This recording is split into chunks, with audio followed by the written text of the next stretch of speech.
The live alien that had been taken from the 1949 Roswell crash was called EBE. It was short for Extraterrestrial Biological Entity, and all aliens are not called EBE. EBE had a tendency to lie, and for over a year would give only the desired answers to questions asked. Those questions which would have resulted in an undesirable answer went unanswered. At some point during the second year of captivity, he began to open up, and the information derived from EBE was startling, to say the least. And this compilation of his revelations became the foundation of what would later be finished, called the Yellow Book. Photographs were taken of EBE, which among others, I and Bill English were to view years later in Grudge 13. Why do they keep the aliens in a Faraday-shielded environment? Because they have a tendency to disappear right through walls.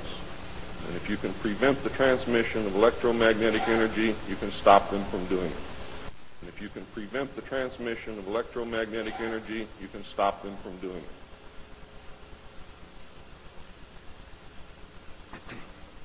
In late 1951, EBE became ill.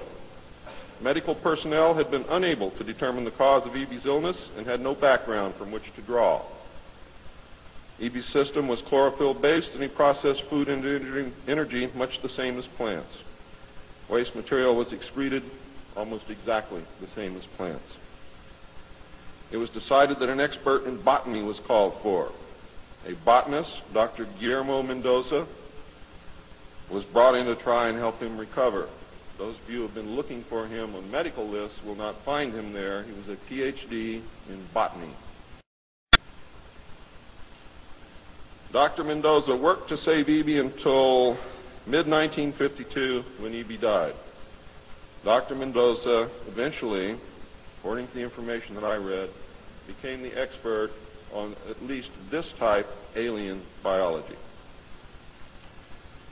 In a futile attempt to save EBE and to try and gain favor with this technological superior alien race, the United States began broadcasting a call for help early in 1952 into the vast regions of space. If you know they're better than you, and if you know they can lick you, you better try and be friends with them, and that's what this effort was all about. The call went unanswered, but the project continued as an effort of good faith. President Truman created the super-secret National Security Agency by secret executive order on November 4th, 1952, and until recent years, there wasn't 1 in 50,000 people in the United States who even knew it existed. Its primary purpose was to decipher the alien communications and language and establish a dialogue with the aliens. This most urgent task was a continuation of the earlier effort and was codenamed Sigma. The secondary purpose of the NSA was to monitor all communications and emissions from any and all devices worldwide for the purpose of gathering intelligence, both human and alien, and to contain the secret of the alien presence. Project Sigma, ladies and gentlemen, was extremely successful. The NSA also maintains communications with the Luna base and other secret space programs. By executive order, the NSA is exempt from all laws which do not specifically name the NSA in the text of the law as being subject to that law. How many of you know what that means? That means we have a completely lawless organization running around the country doing whatever they want to do, answering to no one, and under no law which does not name the National Security Agency in the text of that law as specifically being subject to that law by executive order.